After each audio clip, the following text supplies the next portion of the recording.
Yo he titulado este sermón Las cualidades del amor verdadero.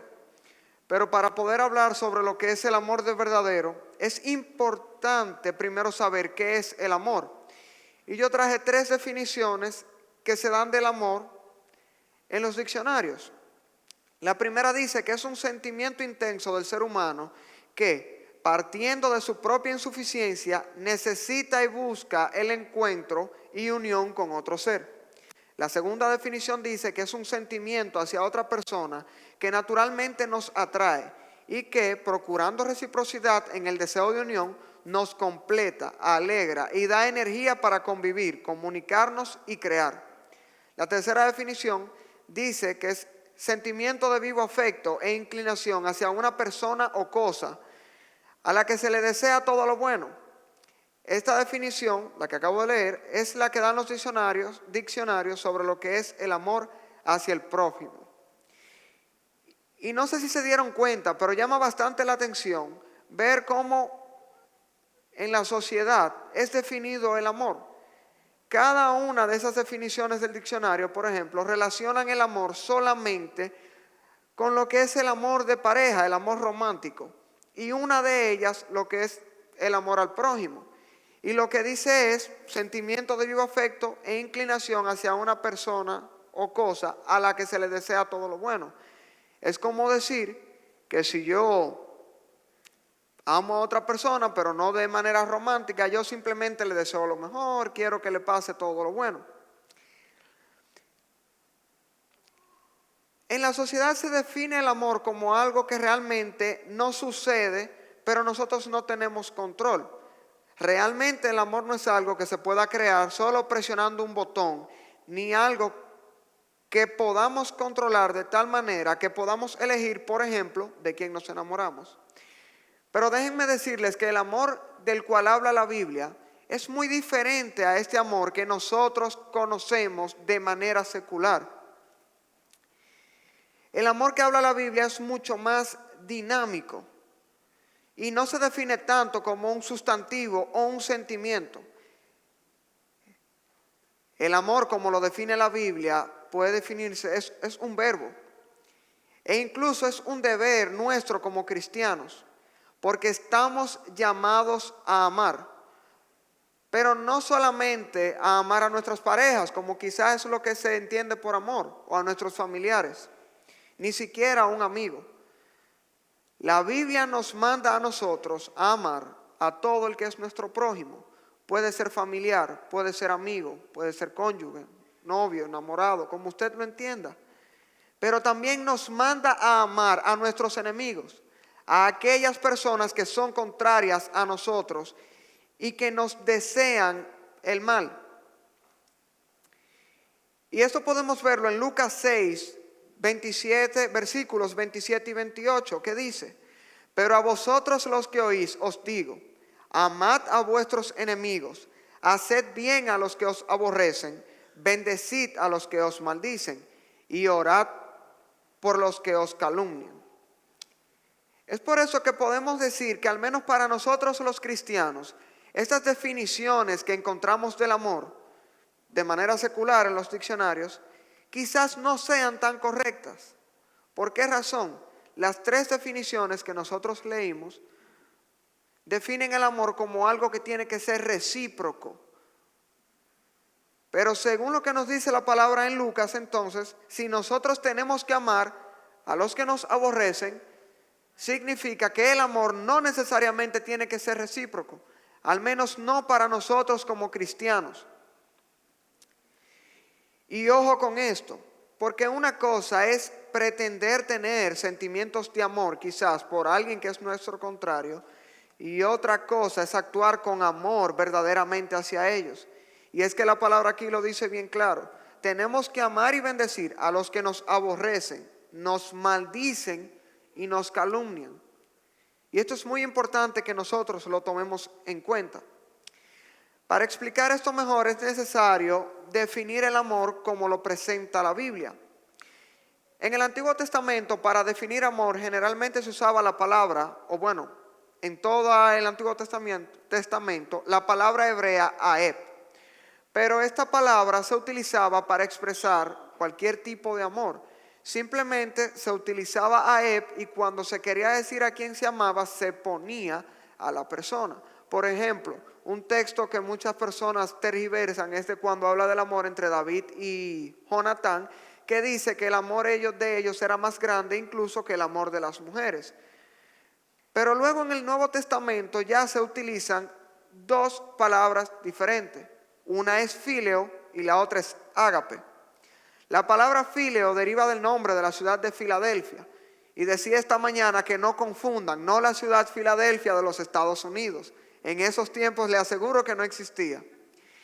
Esta palabra significa ciudad de amor fraternal y es la palabra que se utiliza para expresar el amor entre familiares y amigos. El amor filio es aquel que usted puede sentir por un familiar, por un amigo, sin ninguna necesidad de que tenga algún carácter romántico.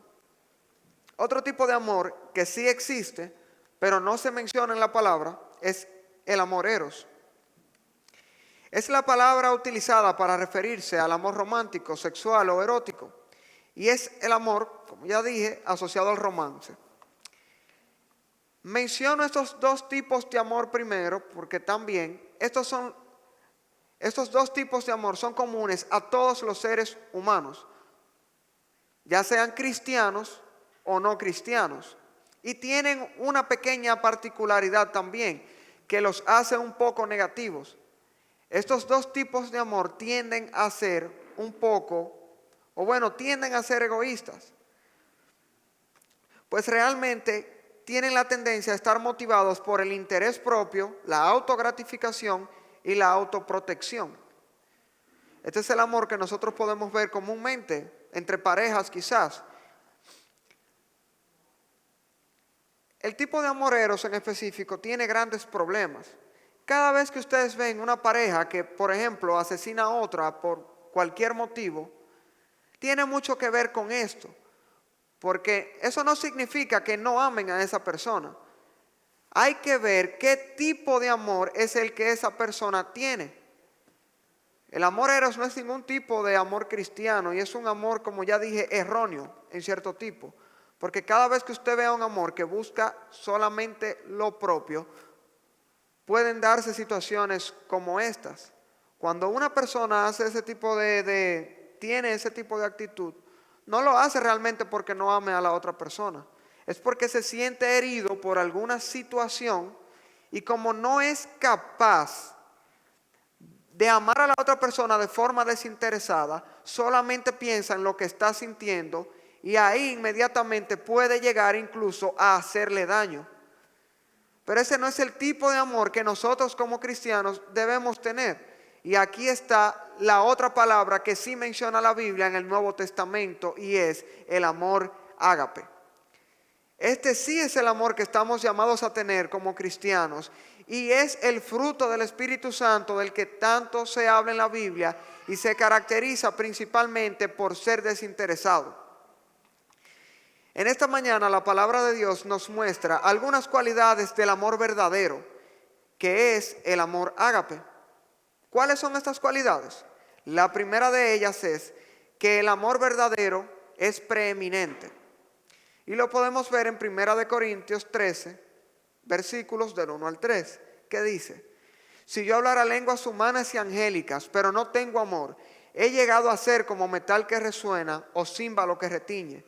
Y si tuviera el don de profecía y entendiera todos los misterios y todo conocimiento, y si tuviera toda la fe como para trasladar montañas, pero no tengo amor, nada soy. Y si diera todos mis bienes para dar de comer a los pobres, y si entregara mi cuerpo para ser quemado, pero no tengo amor, de nada me aprovecha. En primer lugar, es bueno definir lo que significa preeminente, para que sepamos a lo que me refiero.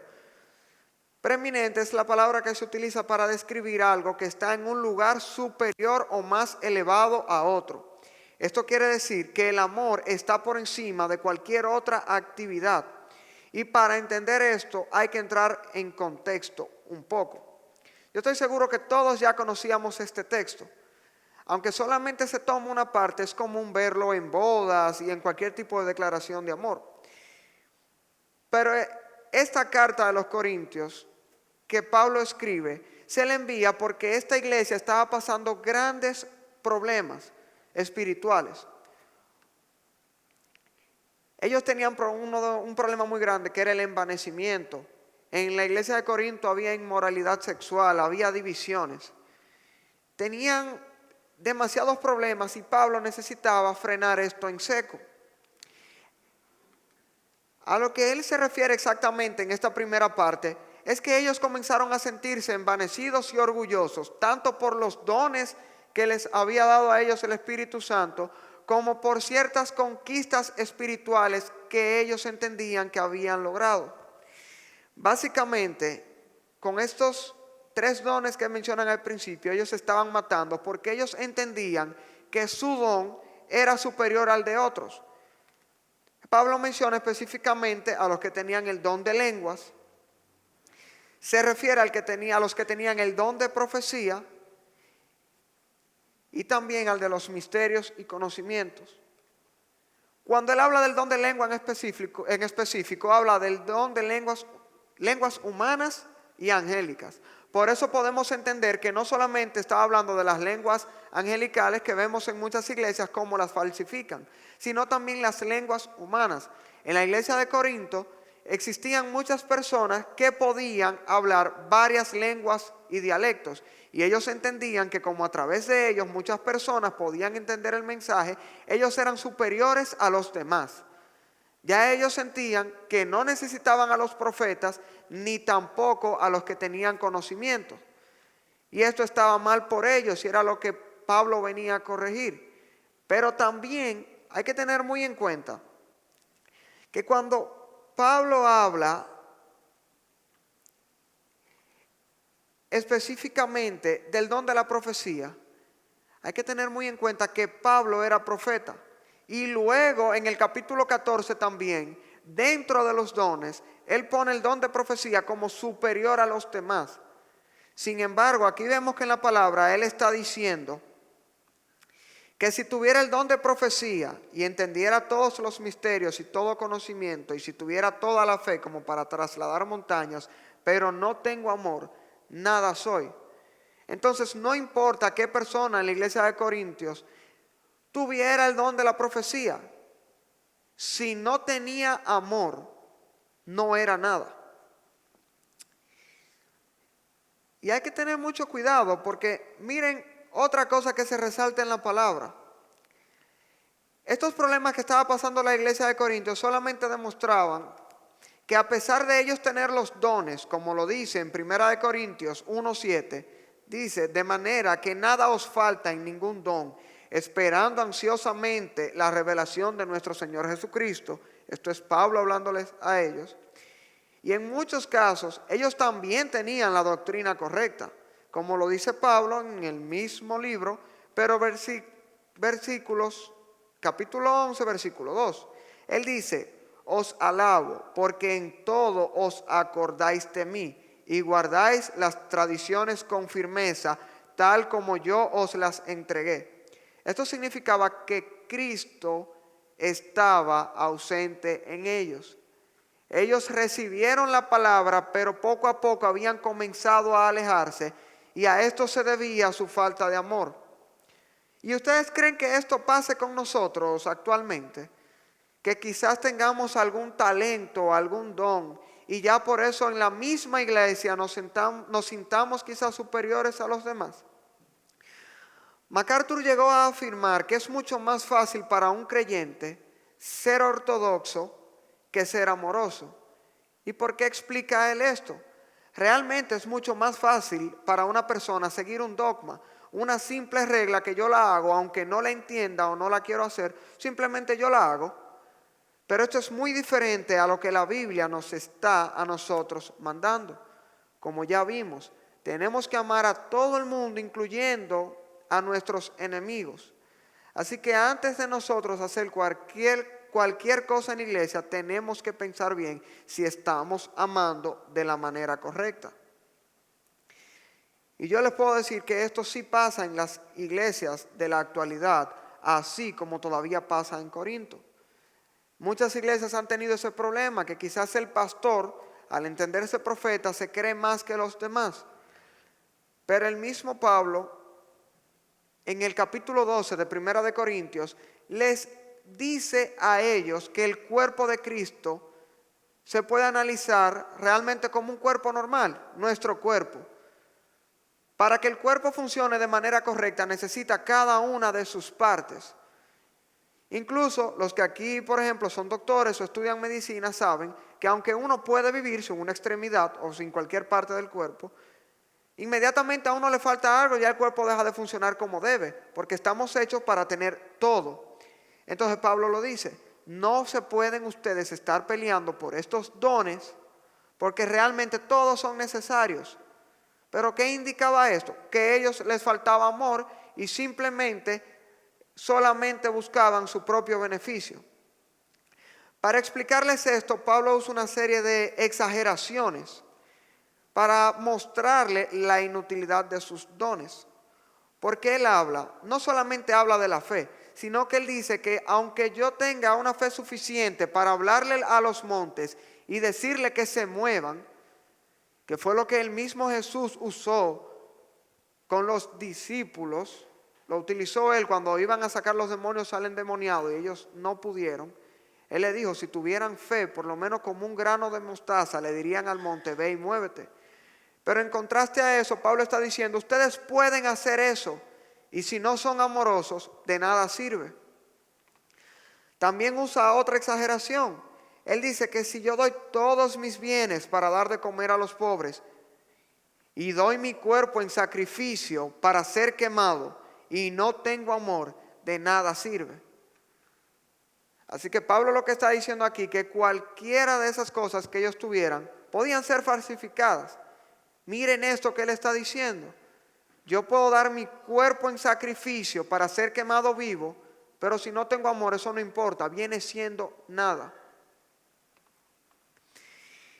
Y yo creo que el mejor ejemplo que hay de esto en la palabra es el ejemplo de Jonás. Todos sabemos que Jonás, que era profeta, se resistió a predicar en Nínive. Hasta hace un tiempo yo pensaba que él simplemente tenía miedo, quizás falta de fe, de que Dios no pudiera convertir a los ciudadanos de Nínive. Pero buscando en la palabra yo me di cuenta que no, era al revés. Él no se resistió por miedo a que Dios fallara. Él se resistió porque él no tenía amor y realmente él no quería que los ciudadanos de Nínive se salvaran, porque eran personas muy, muy, muy malas. Y en su corazón él no lo sentía de esa manera. Entonces, como él sabía que el Dios lo iba a hacer, él salió corriendo. Y esto no lo digo yo, porque si nos vamos al libro de Jonás, capítulo 4, versículos del 1 al 3, dice: pero esto desagradó a Jonás en gran manera, y se enojó, y oró al Señor, y dijo: Señor, ¿no era esto lo que yo decía cuando aún estaba en mi tierra? Por eso me anticipé a huir a Tarsis, porque sabía yo que tú eres un Dios clemente y compasivo, lento para la ira y rico en misericordia, y que te arrepientes del mal con que amenazas. Y ahora, oh Señor, te ruego que me quites la vida, porque mejor me es la muerte que la vida. Miren hasta dónde lleva la falta de amor de Jonás. Como él ve que ellos se salvan, que Dios tiene misericordia de ellos, él prefiere la muerte a la vida. Entonces, ¿de qué le servía a Jonás ser un gran profeta si no tenía amor? Su falta de amor no le dejaba ver la grandeza de lo que Dios había hecho con el pueblo de Nínive. Y vuelvo y repito, tenemos que tener mucho cuidado de que nosotros quizás en algún momento no estemos actuando como Jonás. La Biblia nos manda a amar a nuestros enemigos. Y realmente, mientras yo preparaba este sermón, la Biblia trabajó muchísimo con mi vida. Frank siempre me da una recomendación y me dice: mira, trata siempre de nunca predicar en algo que tú no seas, que tú puedes ser ejemplo. Pero realmente, cuando yo vi este pasaje, yo quise compartirlo de todas maneras. Pero señores, hay que tener mucho cuidado. ¿Somos nosotros realmente ejemplo en esto? ¿No estaremos nosotros en muchas ocasiones actuando igual que Jonás? Vemos personas que simplemente no queremos que la gracia de Dios les llegue y hasta le negamos el mensaje, no le predicamos, pero no porque creemos que Dios no lo va a convertir o porque decimos, ese no se va a convertir, sino literalmente porque no queremos. Eso pasa mucho con nosotros y tenemos que tener cuidado. A una persona que a usted le aborrece y que le hace la vida imposible, hay que predicarle y hay que tratarlo con igual amor que a cualquier familiar suyo, un hijo, su esposa. Entonces no importa qué tan ortodoxos aparentemos ser, si el fruto del amor no es manifiesto en nosotros, eso es solamente ruido y de nada vale. Porque Jesús expresó los grandes mandamientos de un cristiano en Mateo 22, versículos 36 al 40. Ahí le preguntan, maestro, ¿cuál es el gran mandamiento de la ley? Y él le dijo, amarás al Señor tu Dios con todo tu corazón y con toda tu alma y con toda tu mente. Este es el grande y primer mandamiento. Y el segundo es semejante a este. Amarás a tu prójimo como a ti mismo. De estos mandamientos dependen toda la ley y los profetas. Así que procuremos primero amar y luego todas las cosas serán añadidas. Porque quien tiene amor nunca buscará su propio beneficio en nada. Y el que no busca su propio beneficio ni su propia satisfacción, sí puede amar a un enemigo. No sé si se acuerdan el domingo pasado cuando Felipe predicaba acerca de lo que eran. Él predicaba realmente de cómo aumentar la iglesia, pero él hablaba de lo importante que eran las relaciones, relación con Dios, relaciones interpersonales. Déjenme decirles que no hay una manera de que sus relaciones interpersonales y con Dios estén bien si usted no tiene amor. A lo que me lleva al segundo punto de este sermón, que es que el amor verdadero nos hace imitar a Cristo.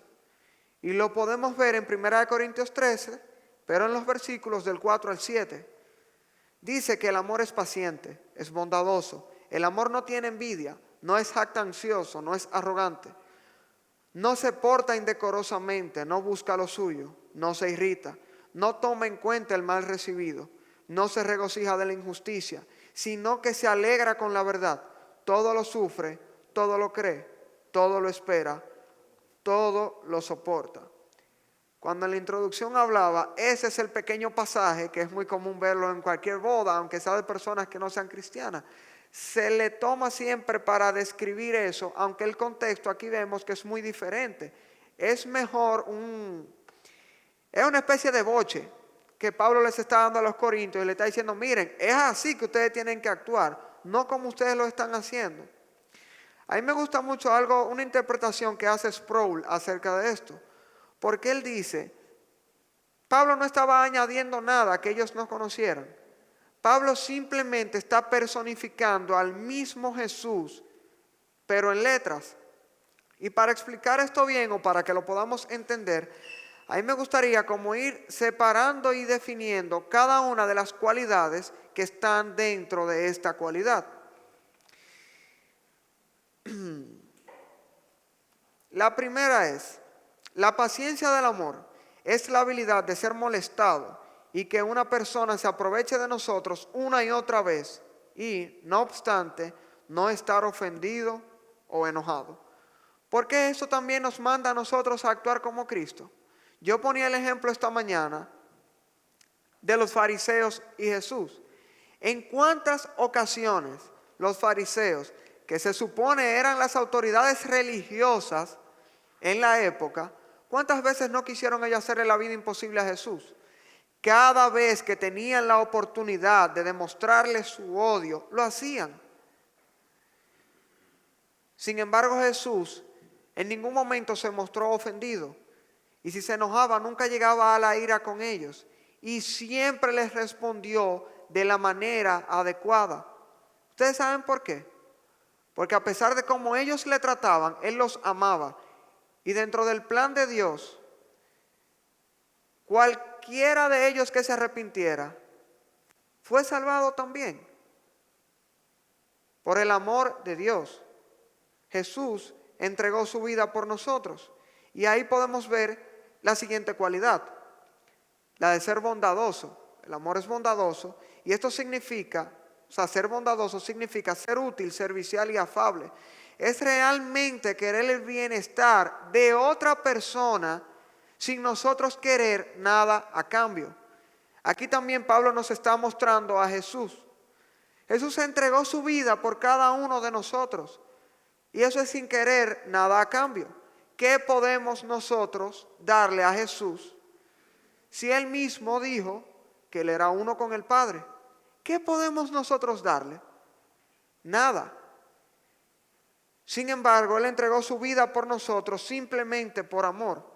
Y yo me acuerdo mucho de cuando estuvimos cogiendo el curso de teología, que un día Maciel llevó una pregunta hacia el curso. Y ella le preguntó, creo que Pedro Juan era que estaba dando esa clase, que cómo nosotros teníamos más beneficio, al principio de la creación o luego. A mí me llamó mucho la atención esa pregunta, porque yo dije, ¿qué es lo que Maciel está hablando? Y este disparate que ella dice. Y realmente ya cuando lo fueron explicando yo entendí. Al principio nosotros éramos simple creación. Nosotros no éramos hijos de Dios. Éramos simple creación. Sin embargo, el amor de Dios fue tan grande que aún nosotros fallándole, Él no nos dejó ni siquiera en el mismo lugar. Nos puso mejor. Ahora nosotros somos hijos de Él también. Algo que nosotros no éramos. Y si eso no es amor, yo no sé lo que es. Pero lo que yo quiero que ustedes vean aquí es lo siguiente. Como cristianos estamos llamados a amar de esta manera. ¿Amamos nosotros de esta manera realmente? ¿Estamos dispuestos a buscar el bien de otra persona sin importar nada? ¿Realmente estamos dispuestos sin tener nada a cambio? Por eso es que yo digo que en mí trabajó mucho este sermón. Porque yo creo que nosotros nos quedamos muy cortos. También habla de que el amor no es envidioso. Y la envidia es un sentimiento que puede presentarse de dos formas. La primera es cuando una persona busca tener lo mismo que otro. Y la segunda es cuando una persona no quiere que el otro tenga lo que tiene. Se puede presentar de las dos maneras y es malo de cualquiera de las dos maneras. Yo esta mañana puse ahí el ejemplo de la parábola del hijo pródigo. Todos la conocemos. Y nosotros sabemos que el hijo pródigo pidió a su padre su herencia para vivirla despilfarrándola de una manera que no fue la que le enseñaron. Pero cuando él vuelve, él se da cuenta de su error y vuelve a donde su padre lo recibe de la mejor manera, lo manda a vestir, a matar de los mejores animales y a hacer una fiesta. Pero ¿recuerdan ustedes en esta parábola quién no se sintió bien con esto? Su hermano no se sintió bien con esto. Y tenemos que tener mucho cuidado con esto de la envidia porque se puede disfrazar de muchas maneras. Y esto fue una de las cosas que trabajó en mí. ¿Cuántas veces nosotros, no sé, hemos trabajado mucho por algo, muchísimo para obtener algo, pero se lo dan a otra persona? Ya sea que se lo merezca o no, porque así como la otra persona se lo puede merecer, quizás no. Pero miren lo peligroso que fue esto. El hermano del hijo pródigo no se daba cuenta de la hermosura de lo que había pasado aquí. Su hermano había vuelto a los caminos correctos, pero él solamente pensaba en lo que él quería y en lo que era de su propio beneficio. Por eso, hermanos, tenemos que tener mucho cuidado y esta mañana puse un ejemplo muy grande. Nosotros como cristianos hemos visto muchas personas pasar por la iglesia y ocupar ciertas posiciones, ya sea en adoración, ya sea predicando, ya sea en finanzas, en cualquier lugar. Nuestro amor es suficiente para nosotros aceptar que si esa persona se descarría, pero luego por gracia del Espíritu Santo, esa persona vuelve a los caminos. Y realmente esa persona luego determinan que está en mayor capacidad de nosotros para ejercer nuestra función. ¿Cómo nosotros nos sentiríamos? Diríamos, mira cómo le quieren dar a esto ahora. Un hombre que hizo y deshizo y ahora viene con su carita muy bonita. ¿O nosotros realmente seríamos capaces de aceptarlo y sentirnos alegres porque esa persona volvió? Tenemos que tener cuidado con esto porque la envidia se disfraza de muchas cosas. También habla de que el amor no es jactancioso. La jactancia es actuar de manera presumida, en algunos casos buscando que los demás sientan envidia de mí. Y nuevamente quiero mencionar lo que había hecho Jesús. Jesús era Dios encarnado, pero nunca se exaltó a sí mismo en ninguna manera. Dice en Filipenses 2, versículos del 6 al 8, el cual, siendo en forma de Dios, no estimó el ser igual a Dios como cosa a que aferrarse, sino que se despojó a sí mismo, tomando forma de siervo, estando en la condición de hombre, se humilló a sí mismo. Es otra manera que tiene Pablo de decirle a los corintios, qué falta de amor tan grande tienen ustedes que se creen que por tener uno que otro don son mejores que otros. Al fin y al cabo, los dones no son otorgados por el Espíritu Santo para una función que es para el bien común. Entonces todos estaban en la misma posición. Ninguno de ellos podía decir que tenía ese don por cuenta propia, aunque querían hacerlo. También dice que el amor no es arrogante. La arrogancia es actuar de manera soberbia y con desprecio hacia los demás, creyéndonos más que otros. Esta mañana ilustré esta parte con Juan el Bautista y Jesús. Uno estuvo en el ministerio antes que otro. Sin embargo, cuando se refirieron uno al otro, nunca lo hicieron con arrogancia. Juan el Bautista en un momento llegó a decirle incluso a sus seguidores que era necesario que él menguara para que Cristo creciera. Ellos entendían que había un plan. Y eso también demuestra que había amor, pero no por el hecho de ser familia, sino porque ahí entre ellos entendían cuál era el plan y qué era lo que se tenía que hacer. ¿Estamos dispuestos nosotros a no actuar con arrogancia? Si decimos que tenemos amor, el fruto del Espíritu Santo, no podemos actuar de esta manera. También dice que el amor no se porta indecorosamente. Y esto significa que tenemos que actuar de forma correcta donde estemos. La persona carente de amor se porta indecorosamente, y esto es portarse de forma descuidada, dominante y a menudo grosera. En muchas ocasiones las multitudes asediaban a Jesús y los mismos fariseos lo ponían en situaciones incómodas.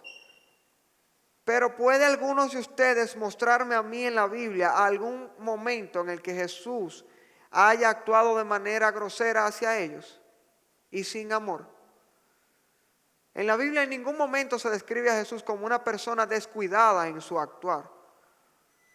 Sabemos que hay cosas a veces que no son malas, pero que quizás la gente no las entiende de buena manera. Nosotros como cristianos también tenemos que cuidarnos de esto. Dice que el amor también no busca lo suyo. Y como dije del problema que había entre el amor fíleo y el eros, es esto, que busca lo suyo. Y cuando, mire, si en algún momento usted contra alguien a quien ama, usted de verdad está pensando en algo, solamente por un beneficio personal que usted puede obtener, revise su vida. Porque el amor no es esto. Al revés, si somos bondadosos, como dice, significa que queremos el bien de la otra persona por encima de cualquier cosa. También dice que el amor no se irrita. Y esto fue otra parte que conmigo trabajó muchísimo. ¿Por qué razón? Irritarse significa enojarse. Y el origen de esta palabra es la palabra paroxismo, que es una convulsión o arrebato repentino de emoción o acción. Si yo le preguntara a ustedes si alguno de ustedes no ha hecho esto, ¿podrían ustedes levantar la mano? Yo no podría. Realmente eso fue una de las partes que trabajó mucho en mí. Yo digo, wow, a veces creemos que realmente estamos mostrando los frutos del Espíritu. Y viene la palabra y nos dice que no podemos irritarnos contra nadie. Porque es fácil para una persona quizás que yo esté enamorado de una persona, contra mi mamá, mi papá o quien sea. Es fácil quizás no irritarse si tratamos de mantener un respeto mutuo. ¿Qué no pasa? Nos irritamos de igual manera. Pero vamos a acordarnos lo que leímos anteriormente. Nosotros tenemos que amar incluso a nuestros enemigos. Y Jesús nunca hizo esto. Y si el amor nos lleva a imitar a Cristo, tenemos nosotros que buscar esto. También dice que el amor no toma en cuenta el mal recibido. Esto significa que el amor es capaz de perdonar y de no llevar las cuentas de las cosas malas que nos hace alguien más. No podemos guardar rencor. A un cristiano no le luce el ser rencoroso. Y también es algo que yo digo. Sabemos que Jesús no podía. Pero miren, el no ser rencoroso significa también que nosotros, teniendo la oportunidad de vengarnos de alguien, no lo haríamos. Imagínense ustedes, si Jesús hubiera tenido la capacidad de vengarse de nosotros por el mal que le hacemos, ¿dónde estuviéramos nosotros? Sabemos que Él no podía, pero asimismo como vemos la historia de los fariseos y casi siempre decimos, mira cómo tenían ellos a Jesús enfrente y mira cómo lo trataban. Acuérdense de una cosa, nosotros somos pecadores y el pecado no tiene regla. Cada vez que usted comete cualquier pecado, ¿contra quién usted lo hace? Y acuérdese que el pecado no es como nosotros lo decimos, mira, ese mató a esa gente, Dios mío. Eso es algo que no se puede tocar. Para Dios una mentira y el matar a alguien viene siendo lo mismo. Tengamos mucho cuidado con esto. Mucho cuidado. No podemos ser rencorosos con las personas. Dice que el amor no se regocija de la injusticia. Y esto quiere decir que el amor no se goza en el pecado de nadie, ni siquiera el propio. Regocijarse en la injusticia o pecado significa justificar el pecado, y la misma palabra nos dice, hay de quienes a lo malo dicen bueno y a lo bueno dicen malo. También la palabra dice que el amor se alegra de la verdad. Esto significa que el amor se goza en la palabra de Dios y por tanto no puede alegrarse de ninguna otra doctrina ni alejarse de la palabra de Dios. Por lo tanto, quien es amoroso tiene siempre que buscar de acuerdo a como dice la palabra, sin importar nada. Dice también que el amor todo lo sufre. Y hay que tener mucho cuidado también porque esto puede darse a malinterpretación. Muchas personas lo malinterpretan.